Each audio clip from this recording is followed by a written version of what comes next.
तो नमस्कार भाई लोगों, वेलकम टू क्रिको स्वैग। और वीडियो को लाइक करें, चैनल को सब्सक्राइब करें और भारतीय भाई को सपोर्ट करते रहें।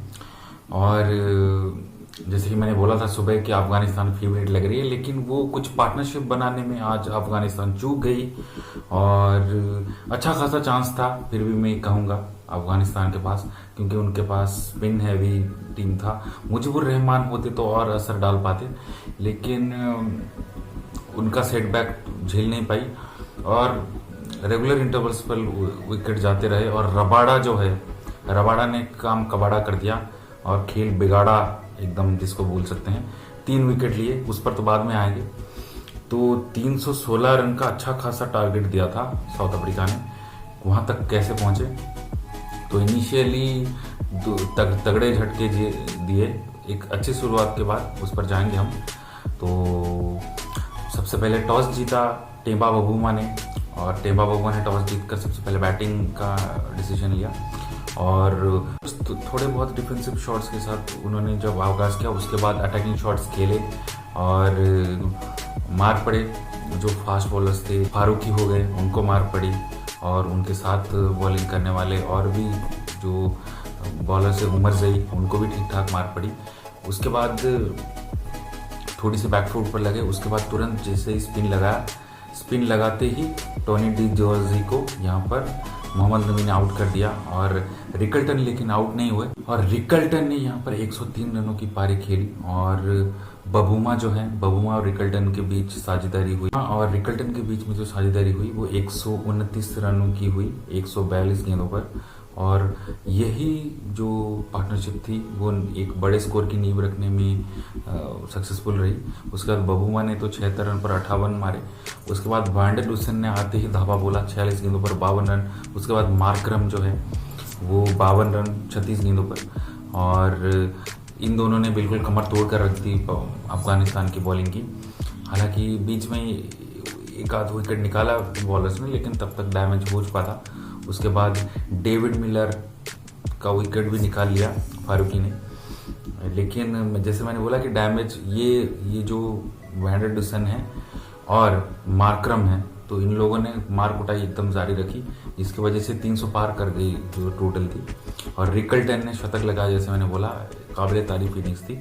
और चारों तरफ उन्होंने शॉट्स खेले और काफ़ी वैरायटी के शॉट्स खेले उन्होंने, जिसके वजह से दो अर्धशतक और एक शतक के बल पर 3 अर्धशतक जो टेम्बा बबूमा ने और वैंडर डुसन ने और मार्करम ने जो अर्धशतक लगाया उसके बूते और एक शतक के बूते 315 रन लगाने में कामयाब रही साउथ अफ्रीकन टीम, 315 रनों पर 6 विकेट के नुकसान पर। इसके बाद अगर बॉलिंग के ऊपर नज़र डाली जाए, जैसे मैंने बोला कि फारूकी, अजमत वगैरह है ना, और जैसे मैंने बोला कि जो उमर जई थे तो फारूकी, अजमत वगैरह एक्सपेंसिव रहे, और गुलबदीन नाइब वो भी एक्सपेंसिव रहे।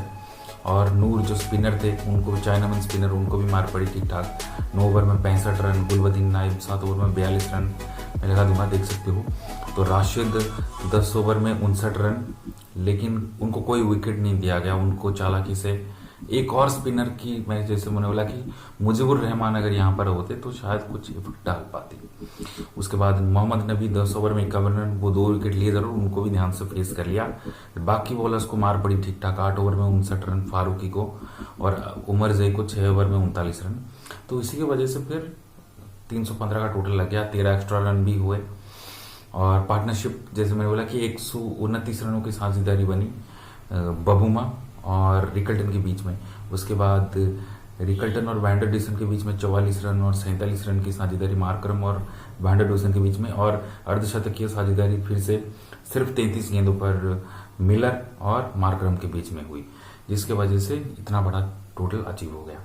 उसके बाद अगर हम अफगानिस्तान के बैटिंग के ऊपर जाएं, तो उन्होंने रहमानुल्लाह गुरबाज जैसे ही आउट हुए, उसके बाद धड़ाधड़ विकेटों की झड़ी से लग गई।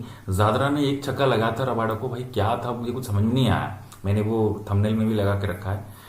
वो स्टंप छोड़कर कूदी मार के पीछे हटकर क्या कर रहे थे? शायद उनको डर था कि एक बाउंसर आने वाला है और थोड़ा आगे की लेंथ बोल करते हुए रबाड़ा नजर आए।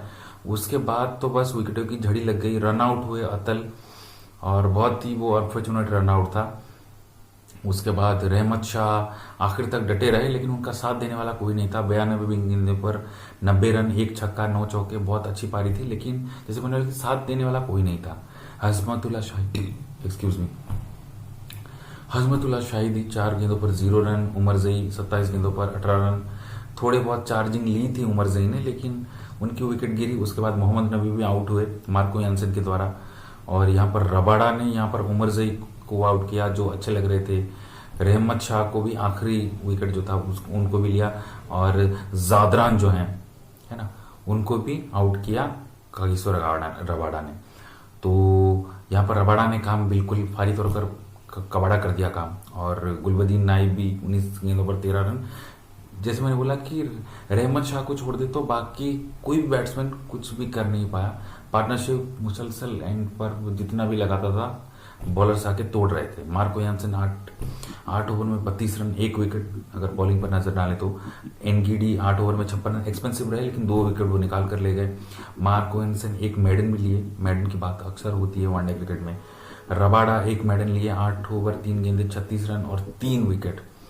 और डैमेज किसने किया ये पता चल रहा है, बिल्कुल कागिसो रबाडा। ओके, और वैन मिल्डर 9 ओवर में 36 रन 2 विकेट, इन्होंने भी अच्छी बॉलिंग की। और केशव महाराज 10 ओवर में 46 रन और 1 विकेट। तो देख सकते हैं यहाँ पर क्लियर जो है वो अफगानिस्तान डायमंड डस्टेड, कोई मुकाबला ही नहीं। 208 रन पर ऑल आउट हो गई, मतलब 108 रन रह गए थे जीतने में, और 107 रन पर वो बचा सकते थे। इसीलिए क्रिकेटिंग टर्म पर 107 रनों से हारी यहाँ पर अफगानिस्तान की टीम।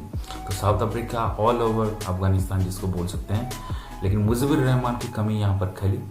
और पार्टनरशिप बनाने के लिए मोहम्मद नबी पार्टनरशिप बनाते हैं, उनको अगर ऊपर भेजा जाता, या फिर अजमतुल्लाह उमर जई उनको अगर ऊपर भेजते तो वो भी कुछ पार्टनरशिप लगा पाते, लेकिन पार्टनरशिप लगाने में मुसलसल साउथ अफ्रीका की टीम यहाँ पर फेल होती हुई नजर आई। तो यही कारण है साउथ अफ्रीका इतने बड़े मार्जिन से हार गई, और बॉलर भी थोड़े एक्सपेंसिव रहे। और साउथ अफ्रीकन बैट्समैन जो थे वो बहुत ही चालाकी से राशिद खान को फेस किया, उनको बिल्कुल सतर्क तरीके से खेला, उन पर बिल्कुल रिस्क नहीं लिया। और मोहम्मद नबी ने स्टार्टिंग में जो 2 विकेट ले लिए, उनको भी बड़े ही चतुराई से देख कर सिंगल लेकर सिंगल डबल लेकर 10 ओवर में 51 रन बटोर दिए, और उनको ज़्यादा चांस नहीं लिया। बाकी बॉलर्स पर वो टूट कर पड़े, फारूकी हो गए, उमर जई हो गए, है ना, और नूर अहमद हो गए, और गुलबदीन नाइब हो गए, उनको तगड़ी तरीके से मार पड़ी। तो यही कुछ है जो सीन लेखा जोखा है। तो डिसअपॉइंटेड विथ अफगानिस्तान से, पर तो अफगानिस्तान साउथ अफ्रीका को हरा चुकी थी एक सीरीज में दुबई में। तो मुझे लगा था कि अफगानिस्तान टफ टाइम जरूर देगी, तो एक डिसअपॉइंटमेंट होगा। और यूनिस खान जैसा पाकिस्तानी एक अनुभवी बल्लेबाज को उन्होंने कोच पर रखा हुआ है अफगानिस्तान वालों ने, तो उम्मीद रहती है उनसे। तो डिसअपॉइंटमेंट हुआ आज उनकी परफॉर्मेंस देखकर, लेकिन congratulations to South Africa for winning their first game of group B, और पॉइंट टैली पर वो हेड भी होंगे। और कल इंग्लैंड और ऑस्ट्रेलिया का बीच का मुकाबला है, और वो ग्रुप बी का दूसरा मैच है, तो उसका भी रिव्यू हम लेकर आएंगे। वीडियो अगर यहाँ तक आप देख रहे हैं तो वीडियो अगर आपको अच्छी लगे तो वीडियो को लाइक करें, चैनल को सब्सक्राइब करें, भारतीय भाई को सपोर्ट करते रहें। और वीडियो देखने के लिए आपका बहुत बहुत शुक्रिया। मिलते हैं, शुभ रात्रि, धन्यवाद।